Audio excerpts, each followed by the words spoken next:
Do you remember the Affluenza Kid? He was a 16-year-old who killed 4 people and injured 9 when he went for a joyride in 2013. Ethan Couch was drunk, high, and driving on a restricted license. He had just stolen 2 cases of beer, too, from Walmart. And he sped away with 7 other kids in his daddy's red Ford F-150. Ethan crashed, doing 70 miles per hour in a 40 mile per hour neighborhood. He slammed into 4 people: a woman whose SUV had stalled, a youth minister who had came out and helped get it started again, a woman and her daughter who had also decided to lend a hand.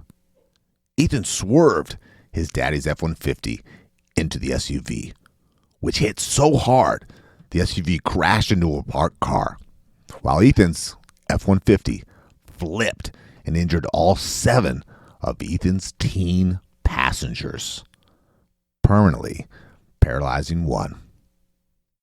3 hours after the crash, Ethan was blood tested. At 16, he had 3 times the legal blood alcohol level for an adult. And he tested positive for weed and Valium. He was arrested, tried, and charged with 4 counts of manslaughter, which could have landed him 20 years in big boy prison if we lived in a just world. But if you heard our classism episode a few months back, you know where this is going. Ethan Couch was too wealthy, literally, to do hard time for the manslaughters. His lawyers pled that Ethan didn't have morals because he'd been raised affluent. Affluenza was the defense they used, saying that the punishment of prison wouldn't make sense to poor Ethan, that Ethan couldn't have known what he was doing was wrong, that he was spoiled by his parents. Morality itself was a foreign notion to Ethan. And it worked, sorta. While the jury found Ethan guilty, the judge decided to be lenient with his sentencing. Instead of 20 years in prison, Ethan Couch was given 10 years probation, which meant 10 years of playing PlayStation at home and attending therapy and addiction sessions, which his father would be ordered to pay for. Except it wasn't long before news media picked up on the story, and the outrage on Twitter, and a nation facing historic wealth inequality began to boil over until Ethan Couch was cemented in our minds as the King Joffrey of the upper middle class.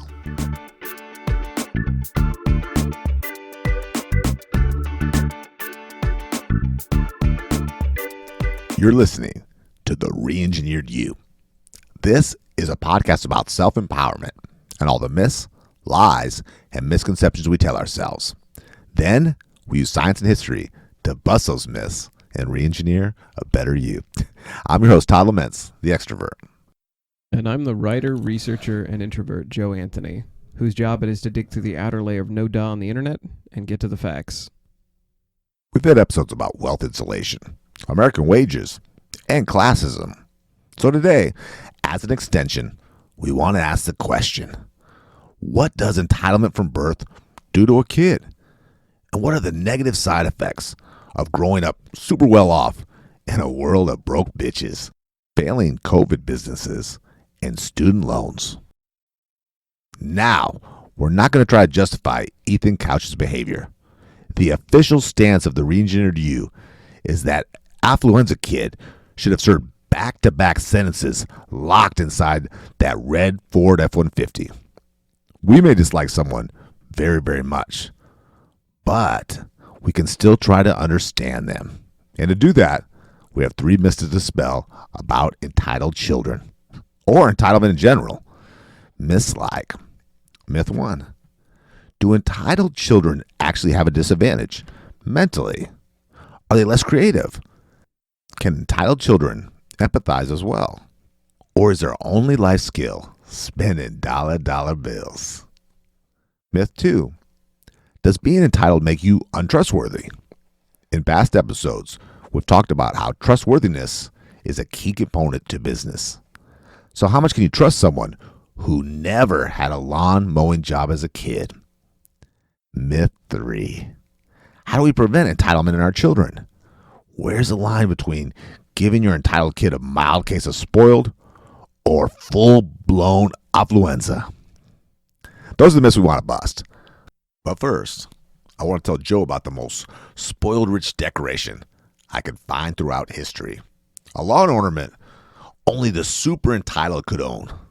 The original garden gnome. Okay, you heard what I said about gnomes, ornamental gnomes, right? Right. They're super cheap, and you buy them at the hardware store. Like they're in the garden section. I mean, as good a writer as Joe is, he's an even better researcher. I don't know where he finds his shit. I consider myself very worldly and very well read, but he digs up. This is what these are. So before these plastic things that we used to stick in our lawn forever, and maybe pressure wash them off once in a while, hose them off. Right. In the early 18th century, Joe, as you know, in England and some other countries too, there was in Ireland and Scotland, it kind of caught on a little bit later.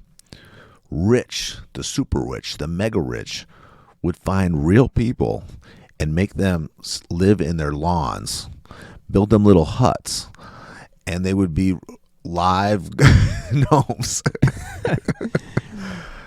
I guess when I used to think of garden gnomes, I mean they're cute, funny, and they're. You ever see the kid show David the Gnome? I've never seen it. No. I used to think garden gnomes must have been based on like a mythical creature, like an Irish fairy or a gnome or something. I had no idea they were based on just putting basically homeless people in your garden when you're super rich. Well, that was the thing. So they were dressed as, they said, druids, which I know what a druid look is because I live in Portland. That's kind of how we dress here, right? Everyone's a druid. Hipsters are druids. Yeah, millionaires are druids. You can't, in Portland, if you notice, you can't tell the difference between a homeless person. Look, riding the Max or the bus, you can't tell the millionaires from the homeless people. They look exactly the same. Yeah, millionaires, homeless people, and druids, they're all just robes and a rope around their middle. So for the mega rich, this is what they did. They would get these people, they'd find them, they'd make them grow their hair long, and they wouldn't wash their hair for years. They would build in the parts of their lawn. They didn't do lawn work. They weren't security. All they were was for when they had parties and stuff for people to see, oh, look what I have out here. And they'd get their nails long and they get dirty. So that it's just, it's horrible. And they would have like these lodge shacks, caves.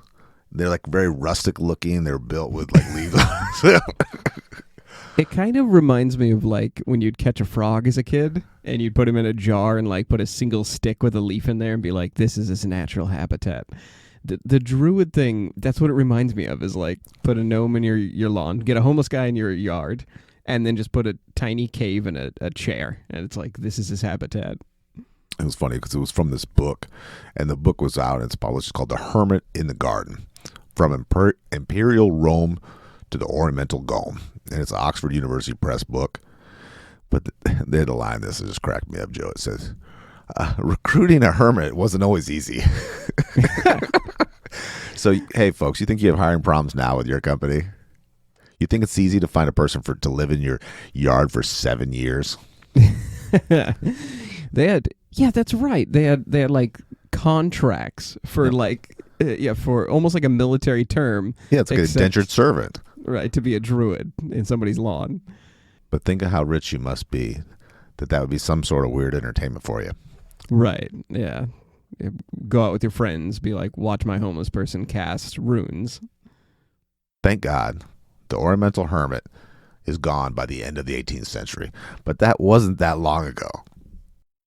So the episode today is all about affluenza, and we really just want to figure out, is affluenza real? Like, is we know it was like a BS garbage defense for a rich kid who killed a bunch of people with a Ford F-150. We want to know if affluenza could be real. Like is it a real thing? Do you want to see somebody who's way crazier and way richer than Affluenza Kid? I find it hard to believe, but yes, if you got it. Okay, so this comes from Rich Kids of Instagram. And if you want to feel slightly ill, like about wealth, just go to this Instagram account. We're gonna leave a link into our show notes, but just scroll down until you see the luxury car with the cheetah on top. I already saw that one. It's like, it's not just a luxury car. It's some kind of Bentley, something I've never seen before that has a gold hood you could tell put on it. Right. And then a cheetah like you and I would have a house cat. So if anyone's unaware, it's Rich Kids of Instagram is Saudi Arabian kids, and they're like teenagers with crazy amounts of wealth.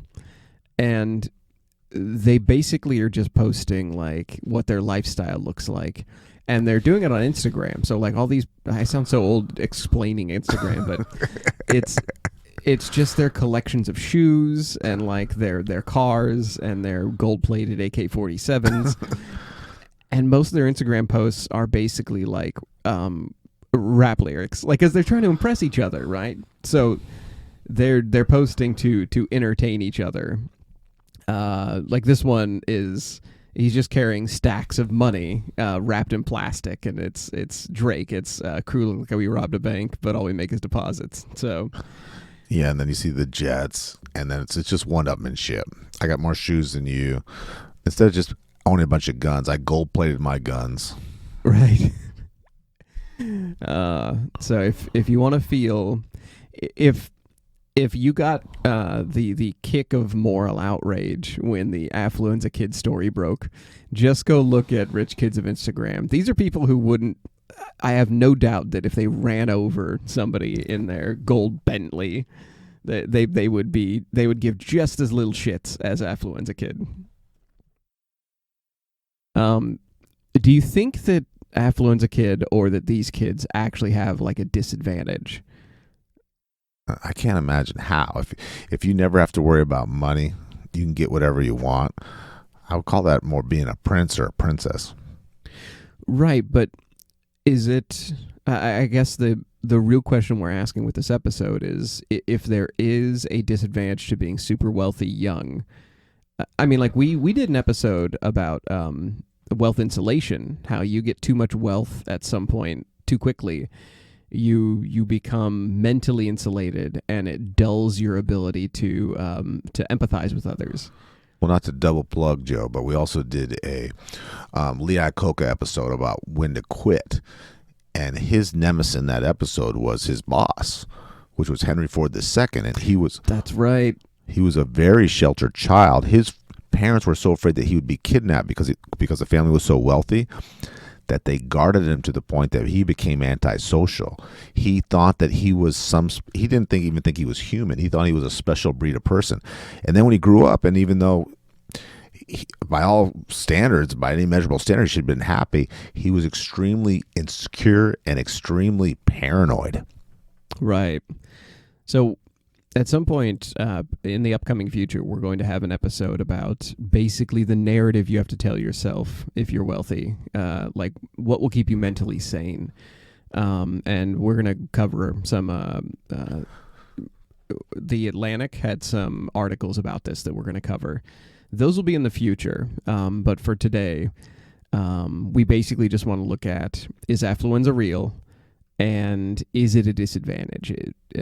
And while we cover this, we're going to be treading territory we have covered in our other episodes about economy and how it overlaps into personal narrative. Joe's been justifying his good fortunes for years. Yep. This is all of these episodes are just ways for me to justify my super wealth. So when I run you down in a gold-plated Bentley with a cheetah on the hood, you'll be like, I would be so mad at you. If you did that. So, we talked about this in another episode. Have you heard of the Monopoly experiment? I do remember this. This one I'm read up on. Okay. If you and I played Monopoly, and you started with double the money. You were able to move a couple of times extra per turn. So like you had basically 2 turns, and you also had you got more properties. How would you justify your good fortune? Now, before I read about this, I'm just going to say what I thought before. So Please. Is that I would feel guilty. I'd feel like maybe I should give properties to my, to the right and to the left of me. And then if I win, I should maybe give a speech like, I didn't win, I forfeit, whoever was second won. Right. But yeah, that's not how most people play this game. So this comes from, this was a famous experiment. When we covered this last, I didn't know this was a TED Talk. So when we talked about the Monopoly experiments, the guy that ran these was a psychologist named Paul Piff, and he has a TED Talk. I was talking to a friend about this, and he was like, yeah, the TED Talk. We all know about this. So if you haven't seen it, just look up Monopoly experiment in TED Talks, or look it up on YouTube. It is the TED Talk, for being sort of an egghead scientist, it is a fantastic talk. He is so good. But the gist of the talk, if I can sort of nutshell his 20 minutes, we're taking years of study, and then we are taking that to a 20-minute TED Talk, and then we're shortening that even. But the gist of it is, as people played Monopoly, the ones who had an advantage, they quickly started adapting to a personal narrative, a story they told themselves about why they were so lucky. So Todd is talking about how he would feel bad that he had so many advantages, and that he would play apologetically and tell people at the end that it was an unfair game. So that ownership is uncommon. What they found in the study, if you go watch the TED Talk, players played more noisily. They physically acted more aggressive as they won. They ate more pretzels, like the free snacks they put out. Oh boy, I could just see this spilling their beer. I think those same people would answer the way I did, but then in live time, without knowing this, subconsciously start doing it. Yeah. Oh no, they would just say justify them.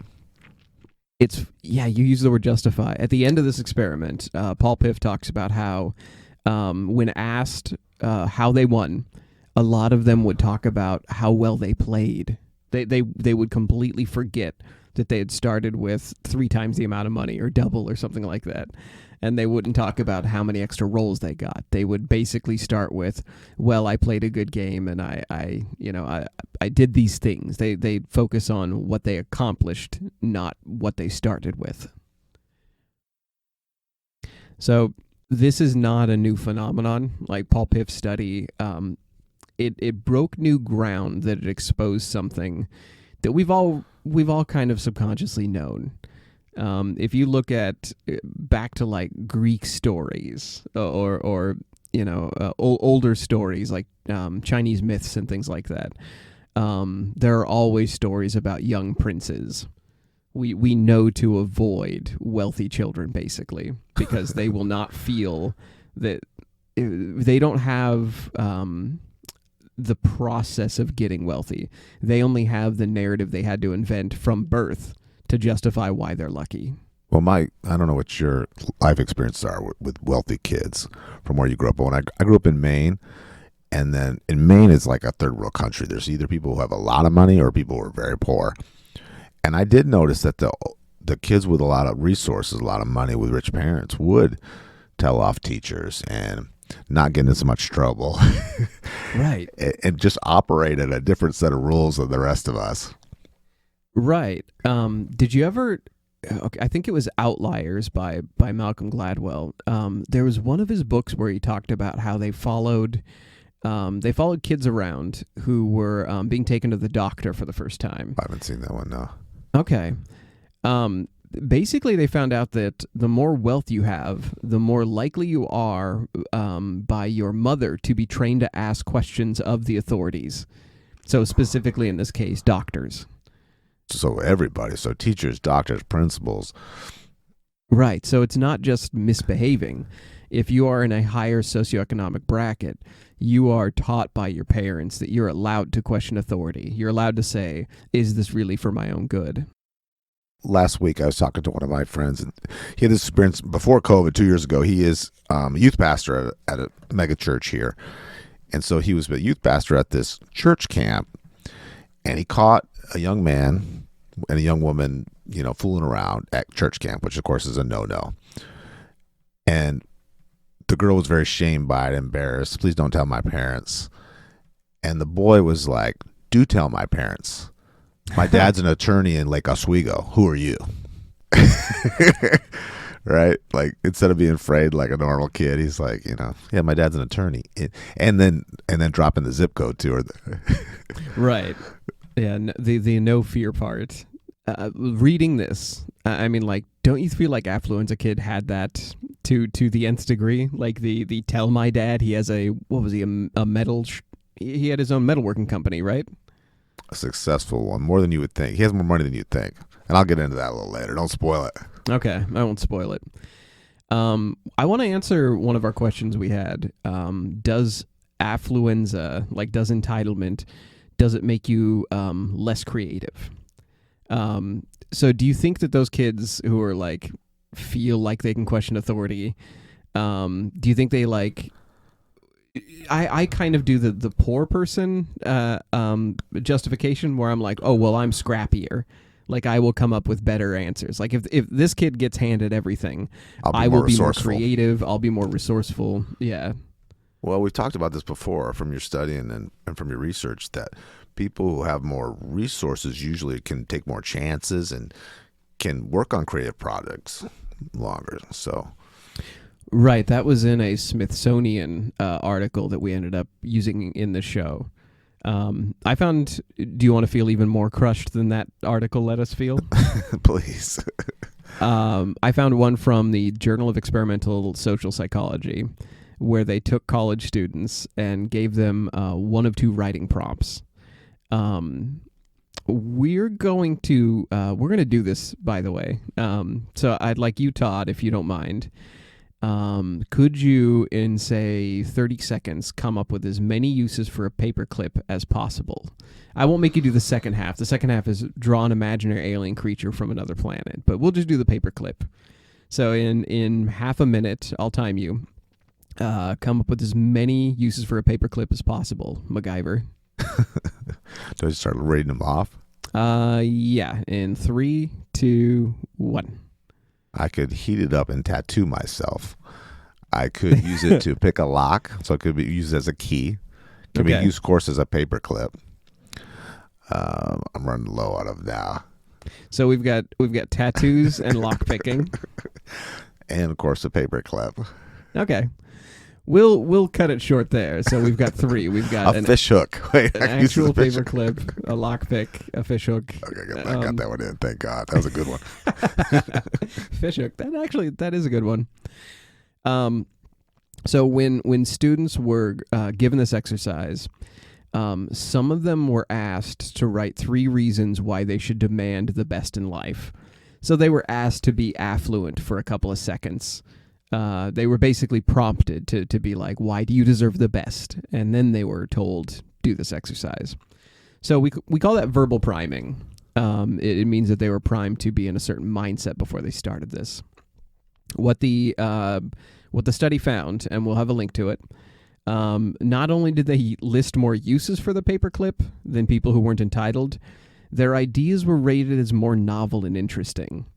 So kids that weren't feeling entitled, they said it was used for a paperclip. They said it would hold paper together. The people who felt entitled, like they temporarily felt like they had nothing to lose and they deserved the best in life, they said they gave Todd's tattoo gun answer. That makes sense, kind of, because the kids who have normal lives have a ceiling. Right. Yeah, they have to. They're not allowed to daydream and be creative and everything. They have to be realistic. Right, exactly. And this backs up our Smithsonian article from Celebrity Insulation. If you come from money, you can afford to take the risks to think outside the box, pretty much literally. I'm going to quote the researchers here, Zidek and Vincent. They said, quote, "Small temporary boosts in entitlement can facilitate creativity, while a chronically entitled disposition does not help and might even backfire on the same tasks." So, for example, individuals who show trait entitlement, quote-unquote trait entitlement, might feel less motivated to put in extra effort and complete a task. So, in a nutshell, they're saying exactly what we're saying. A little bit of entitlement makes you more willing to take risks and think in weird ways and be creative. Too much entitlement means that you are lazy. You don't feel like it. Because you don't have to do anything because you have everything. You're already sealing down. I totally get that. Right. We're not going to go into huge detail with this part. But the other thing we want to talk about is, can we trust affluent people? So if affluent people, the Monopoly players with extra rolls, if they feel entitled, like they are more creative when they can be bothered, they think they can question authority, and they tell themselves the Monopoly narrative of "I deserve it because I'm a better player." Who cares if I'd started with all this money? I went on to look for articles that told me whether or not super wealthy were more honest or not, because I want to know if I could trust rich people. Would every single one of those kids from Rich Kids of Instagram, the ones with the cheetahs on their Bentleys, would they be less honest? Like, would they be more likely to lie to me or to be a jerk? Do you have a guess on this one? You got the tension up on this one. I wondered about this one. No. Okay. So we're going to start with, if you dropped your wallet in front of, like, if you're out trick-or-treating, and like you go up to a really wealthy house because they probably give out full-size candy bars, and you drop your wallet out in front of their house, do you think you would get it back? My experience with Airbnb, when I first started doing it, I lived up in Seattle, and people were saying, "Aren't you afraid of these people taking all your stuff?" And I'm like, these are the kind of people that if they found my wallet, they'd put more money into it. Oh. But those aren't the mega rich people. Those are, I would call, upper middle class, the majority of them. Okay. So I would think that if you had a lot of money, that would be beneath you, and you'd want to be a good person. Okay. This we're going to link to a Netherlands study that basically found exactly that. They didn't drop wallets in front of people's houses, but they quote misdelivered cards with various amounts of money in it. So it would be like a gift card or something, or a birthday card delivered to the wrong house. And they delivered about 20 euros, which is about $19. And they had some that were lower, like they had like $5 cards and things like that. And he found that those living in big homes, like what you're talking about, the upper middle class, they were more likely to return money than the poor, which that shouldn't be a big shock. Right. The poor need it. Right. So if we're just talking pure return a wallet or return a card with money in it, honesty, there is basically no difference. Like you have the same distribution of dishonest and honest people across wealth classes. And because of things like, so effectively we're saying that you can trust rich people just as much as you can trust anyone else. It's the same level or same chances of finding an honest person among those rich kids of Instagram and their freaking cheetah. Same distribution of honest rich kids as there are distribution of dishonest, public school kids. And finally, I just want to point out, we all trust rich people, people who are born into wealth. We trust them more than we trust others. Yeah, because they have nicer stuff. They're dressed nicer. They're better groomed. They take better care of themselves. We work for them. Yeah, exactly. Forbes has an article that points this out. Their article is named "Our Brain Tricks Us into Trusting Rich People," aptly titled. We're just going to very briefly breeze over this because we've covered literally everything that's in this article. They talk about the halo effect, which is if you encounter somebody who has a lot of wealth, you encounter the best things they present first. They talk about the mere exposure effect, which means if we see you in the news over and over again, if we see Donald Trump's kids in the news, we will, because we have been exposed to them multiple times, not feel as, we'll feel like we know them. They will occupy a space in our Dunbar number, our mental list of people. And then there's something called the fundamental attribution error, which is we think they're successful, so they must know something we don't. So we have a predisposition to trust wealthy people. I totally get that, Joe. So when I'm at a sales training seminar, I'm at one of my corporate meetings, and everyone meets the CEO, and he just shakes their hand and said, "Oh, you're Debbie, or you're Rachel. It's nice to meet you. Where are you from?" For years, they'll think the CEO is the most nicest, down-to-earth people. Yeah, totally. I mean, like, you shake somebody's hand at a meeting, they have straight white teeth, they have nice tan, they have good hair. You look me in the eyes. He's a great guy. You don't know him at all. Exactly. Yeah. And they present well. That's the halo effect. I think the reason, and you can tell me if you feel different, I think the reason we instinctively don't trust rich kids of Instagram or Affluenza Kid or any of these kids who are like showing off their wealth, we don't trust them yet because they haven't basically pulled an Oprah or Trump. They haven't learned to be relatable. They haven't learned yet to act like they are a pillar of society, like they are a part of our community. Once they figure out how to blend in rather than flaunt, we trust the hell out of them. Become world leaders at that point, right? Right, exactly. Speaking of Ethan Couch, our Affluenza Kid, obviously at least the judge trusted him. Like that halo effect worked on somebody. So how come Ethan didn't do any prison time? I want to talk a little bit about Ethan. I have heard this story for years. I'd studied this story before, but Joe did have some good stuff on this. Now, at 16 years old, he lived in a house by himself. Now, how safe can that be, Joe? So that's like having your parents go out for the weekend and you throw a party. That's every day for him? That's every day. And so he had a big, huge house. It wasn't a tiny house. So all his buddies over there drinking, partying. I can only imagine. Now, he pleaded guilty in 2013 to these. There were actually 4 counts of manslaughter. And it was a juvenile court. And he only got the 10 years probation. Now, the state who was prosecuting him wanted 20 years. Can you imagine being the family of the victims? You would just hear wailing in the back of the court. I would be so mad. Yeah, I mean, and we're not talking about not the 1 death, 2 deaths.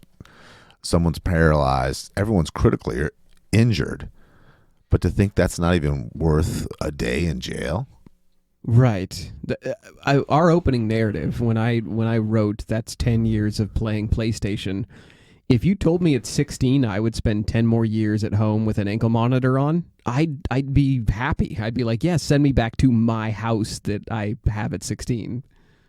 Now, about 2 years later, there was a video that came out. Now, he's on probation, didn't go to jail. Huge second chance. He just has to go to rehab sessions and therapy for his craziness. They posted a video of him drinking at a party. Okay. Stupid.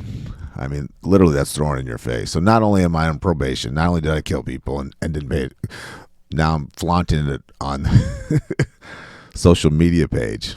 He is almost pulling a rich kids of Instagram, except for him, he has murdered 4 people, and he's flaunting the thing that got them murdered. Just a few weeks after that, him and his mommy became fugitives and went on the run.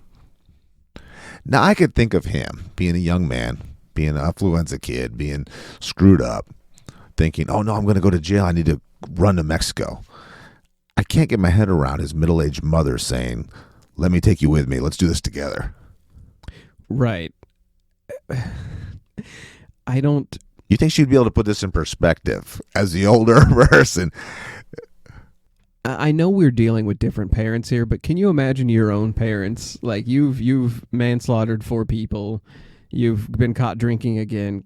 Would your parents have been like, "Okay, we're running to Mexico. Let's go"? My parents would have like hit me with a shoe and sent me to jail. Yeah, exactly. They would have marched you down there and say, "Hey, do Right. his time." He obviously didn't get it. Right, exactly. I think it's safe to say, though, that this is not a family that's gritty enough to live on the lam in a third world country. No, I don't think so either. They didn't get very far. They got captured. Mom and son got arrested. Now he was sent to prison because he violated probation. He got 720 days in jail, Joe. Okay. I always feel conflicted when probation violation is what puts wrongdoers back in jail.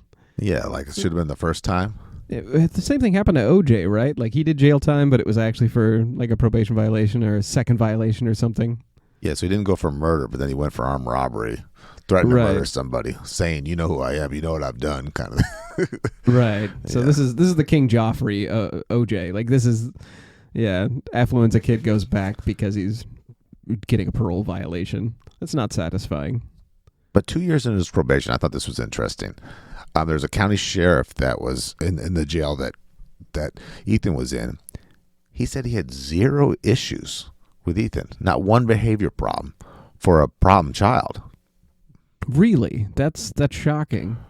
Yeah, I thought he'd be getting written up, having problems every day, solitary confinement, being beat up because he's such a little jerk. I mean, God, it'd be hard not to punch that kid, right? Yeah, I would have, unless he's just passing around $100 bills at prison. Well, this is what I do think. I'm glad you brought that up. I believe that the structure in jail and keeping him away from his parents did him a real justice. Oh, okay. You're not special in jail. You're just a number. Right. Affluenza Kid is used to having his own house. Now he's got a cot. But what's probably more likely, I wish it was that. What I really believe what it was, a little bit of money in jail goes a long ways. The exchange rate is not the same. Right. So that handing out $100 bills that you just said, I think you're dead on. Yeah, he's probably forking over top ramen to everybody he talks to.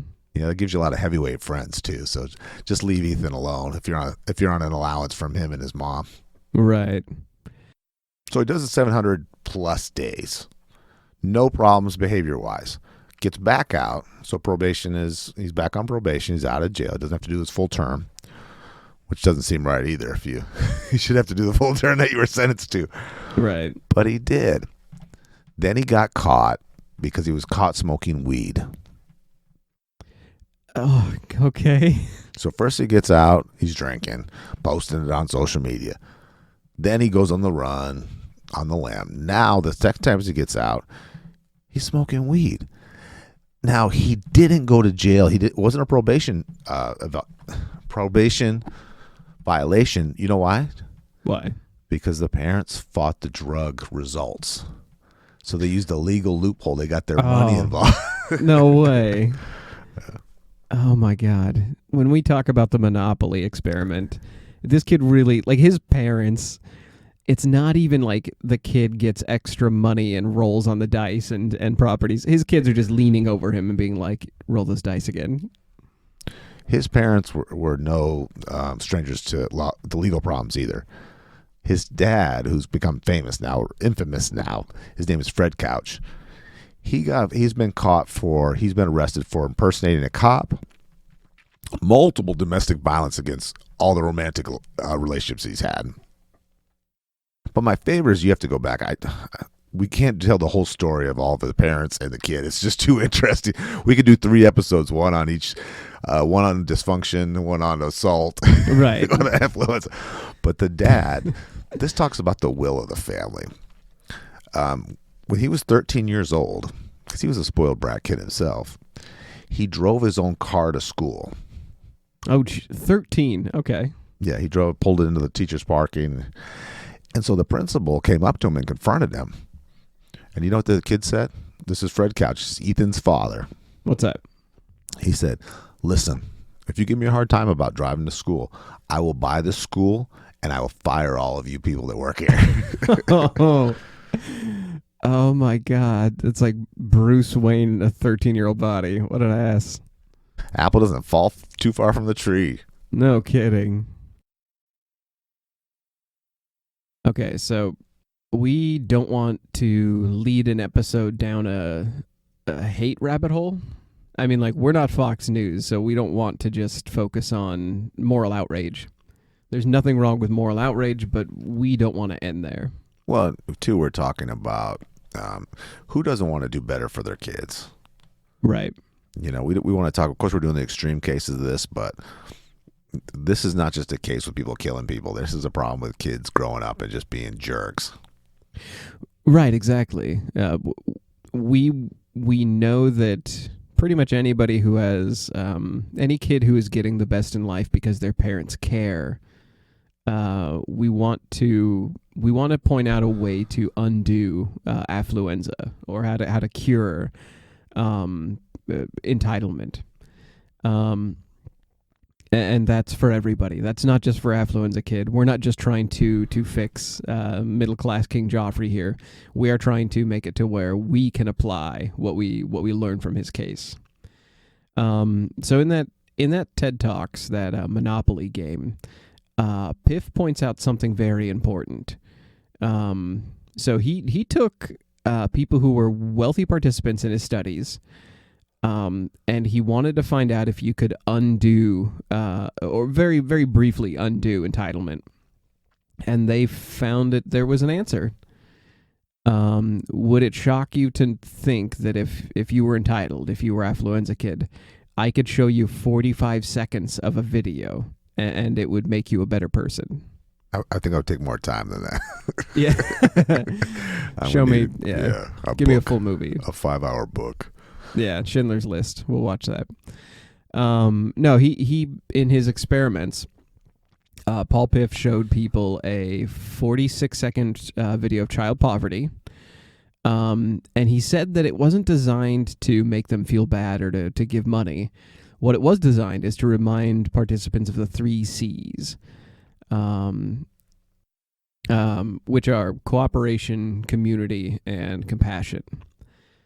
And he would make his wealthier participants watch this video, and after seeing basically childhood poverty, they would then stage something in the lab. They would stage somebody needing help.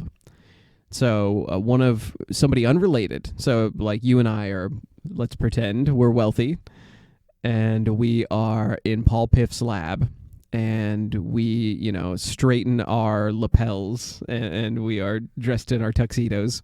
I assume that's what wealthy people do. I was gonna say, just wear tuxedos everywhere. What's you with people being overdressed for things? I have a very simple, childish, cartoonish brain. So we are in our lab. I'm imagining like tails on our tuxedos, like it comes from the 1800s. I think that's the staff. I think that's the limo driver and the butler you're thinking of. Piano players. And we watch this video. We watch 46 seconds of childhood poverty. And then somebody in the lab, like it's staged, they need help. They need, their hands are full and they need you to grab something.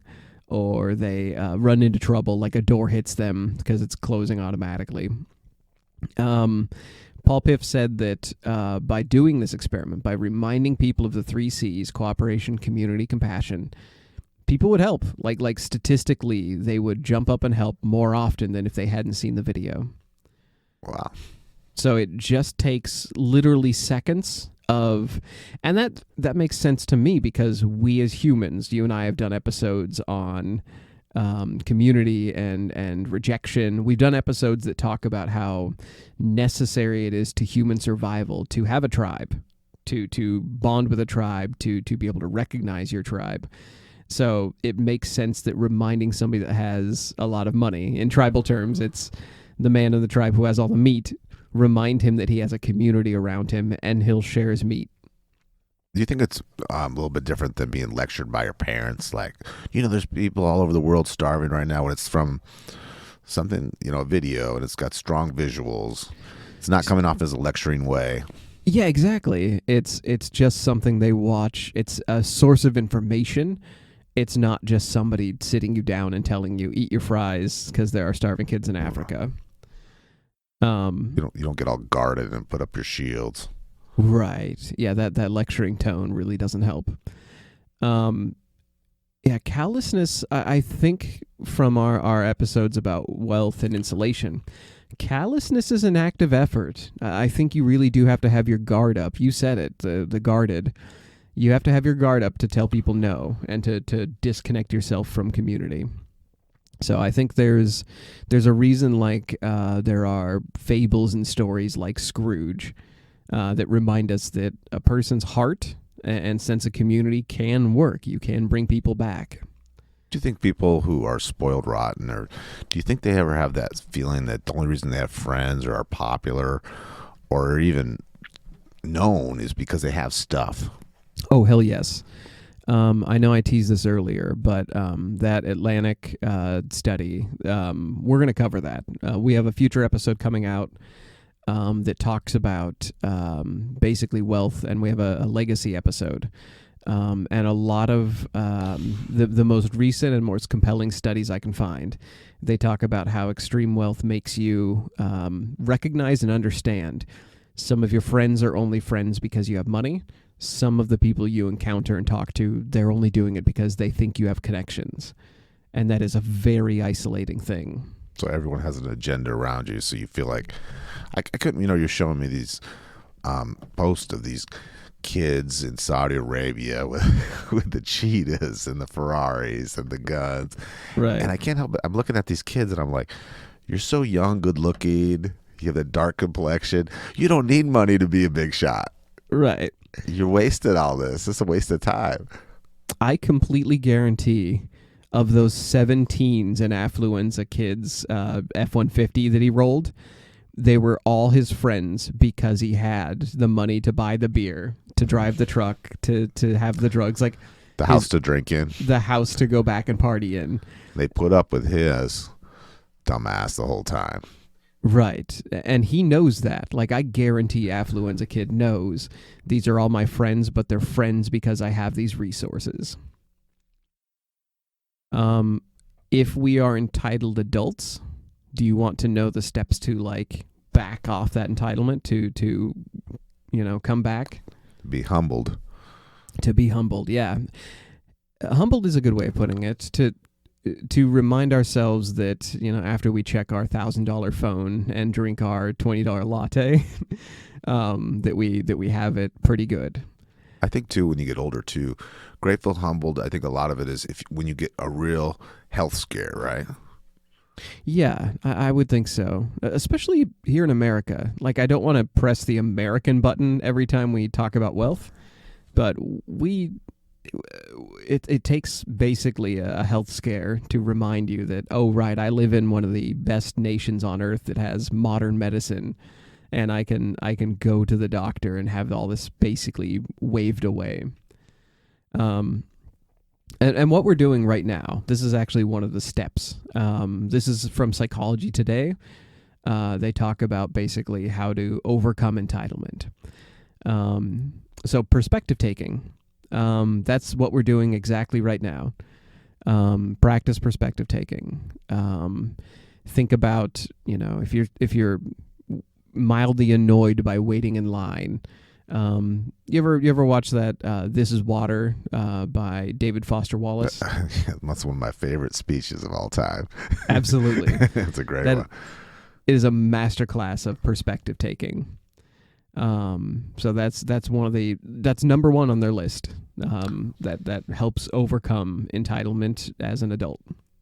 Yeah, everyone listen to that speech by David Foster. Please. Well, it's he's giving a speech at a college, and he's preparing all these kids for the real world. Right. Something that Todd does frequently is on their list for cutting down your own entitlement, which is promote other people's successes. Todd does this frequently where somebody will tell him good news, and then he will spread that in front of them like he's rolling out a red carpet socially.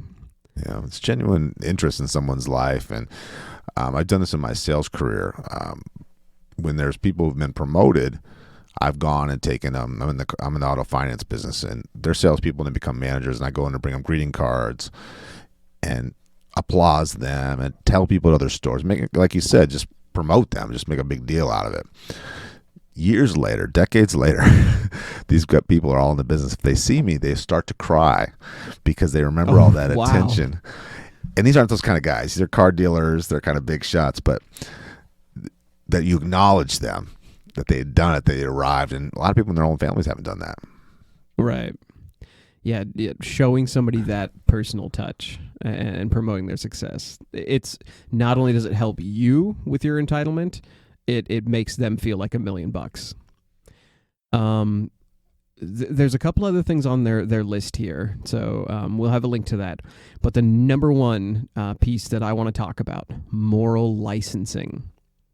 So when we talk about the monopoly game, that you try to justify why you have extra moves and extra money, this is something we do in real life all the time.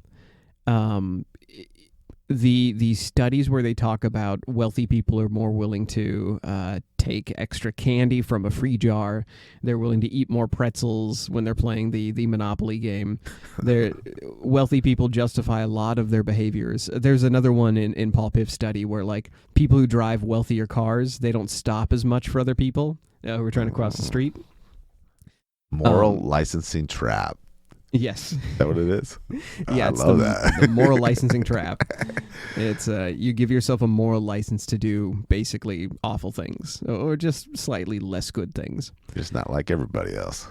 Right. So if you can try to recognize and catch yourself when you are telling yourself, I can do this. I deserve this. I did something else today. Like I make more money. I'm the breadwinner for my family, so I deserve to take the free candy from the jar at the store. So moral licensing is, I would encourage people to look up this link, and I would encourage people to look up moral licensing, because it seems to be, to me, one of the big moves for cutting down your own entitlement. If you are raising Affluenza Kid, so that all that was if we are Affluenza Kid. What if you are raising Affluenza Kid? What would you do to correct his behavior? Well, beat the shit out of them. Does that take all their stuff away and we're back to hitting them make with a them shoe? live like the gnome thing? Right. I don't know. We're just in punishment mode here. This comes from a Forbes article, and this is how to not raise spoiled children. We're going to go through this kind of quickly, but it's a good article. Now, this article is geared toward people who make X amount of money. So this is really just, it's good advice for everybody, but it's mostly for people who might have spoiled children. Use the allowance as a teaching tool. So make them work for it. 6 hours a week seems to be about the normal. So if your kids are not doing 6 hours of chores to earn their allowance, maybe think about giving them extra sweeping duties. This one I loved. Split their allowance into 3 jars. So hand your kid 3 jars. One says give, one says save, and then another one says spend. So it basically teaches them to do those 3 behaviors from the start. Let them make their own spending decisions. I know as a parent it's hard not to take a kid who just got his allowance and be like, now, maybe you want to do this with it. Maybe go get your bike fixed. Let them make their own decisions. They have to learn that lesson. Explain wants versus needs. Involve them in your decisions, like your money decisions. Have your kids do work and practice gratitude. That last one goes for adults and children. What most parents do, they, not talking about money, not explaining their own financial decisions to their kids, that is darn near teaching your kids not to spend money wisely and not to have ownership over their decisions. Do you think it's weird that these are all financial stuff? It is. It seems a bit counterintuitive. Like we'd want to focus on morals. Right. Values, morals. Right, but it seems like the sticky part is if kids don't think things cost money, if they Right. don't see the value of money, they don't see what everyone else is so concerned about. It's immeasurable. Yeah, That's how they've used to control them and make them feel entitled in the first place right, exactly. by not having to do work stuff and then giving them everything. Right, they don't connect the value of the things they're getting with anything measurable. One of the best. He's one of the worst public speakers, but he sells a lot of books because he's the best book titles. Mhm. There's a guy named Larry Wignett, and I don't know if you've read any of his stuff, but one of the titles of his book is "Your Kids Are Your Own Fault." That's really on the. I like that. That's Amen. to the point. Yeah, that's good. So, I'm kind of dying to know. Ethan went to jail. If we talk about we can bring somebody with affluenza around, we can not save, but we can remind them of their community. Did Ethan have that come to Jesus moment? Did he come around? It's a great question.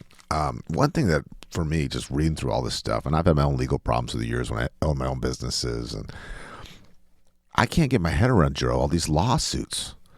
Think of 4 manslaughters, a kid's paralyzed, and then these all other people are critically injured. So I'm thinking about the stress of this.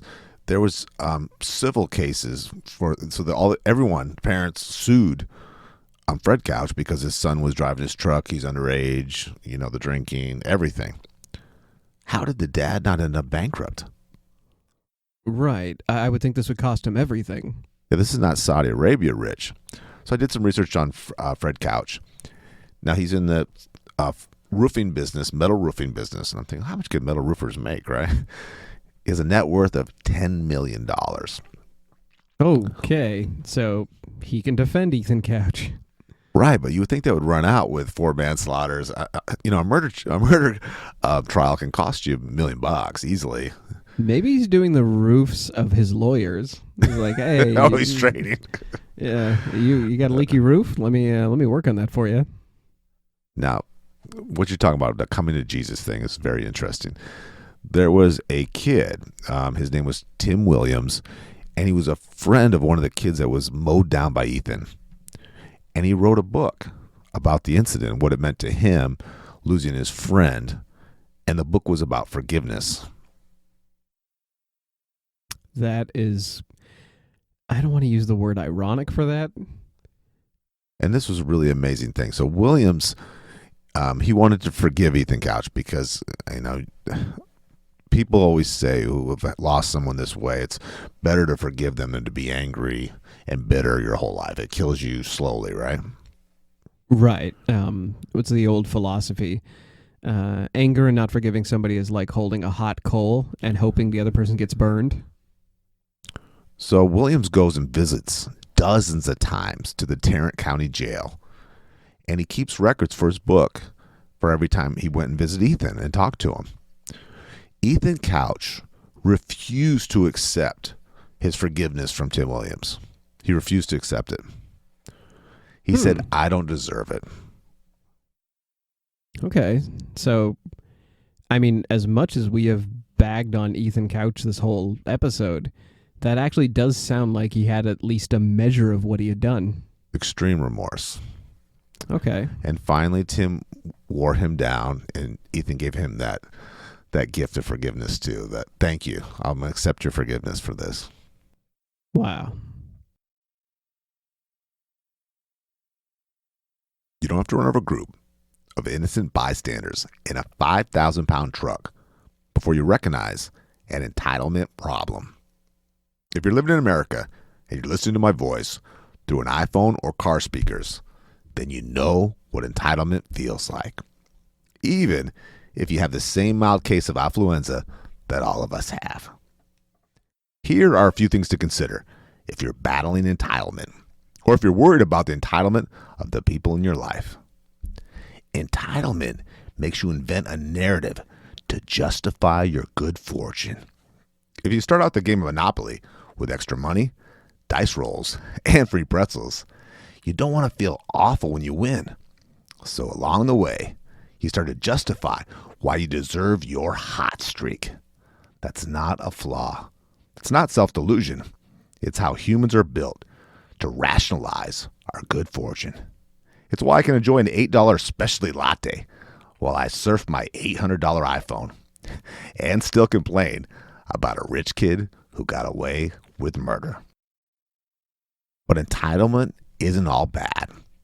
Entitlement, in measured doses, can make a person more creative. It can make them appear more trustworthy once they've honed a public persona. And with some purposeful mindfulness and social conscientiousness, entitlement, and maybe even affluenza, can be completely cured. We can cure it, but Affluenza Kid still has a super punchable face. If I was in jail with him, I would have taken all of his parents' money and kicked his ass.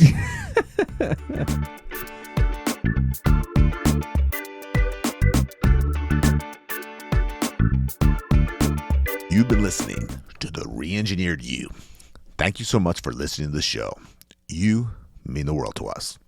We have a new episode every week. You can connect with us at www.re-engineeredyou.com. That's where we have research links, show notes, and articles for each of our episodes. We also appreciate feedback, and we love spirited debates. We're not experts in anything, but we've got an opinion on everything.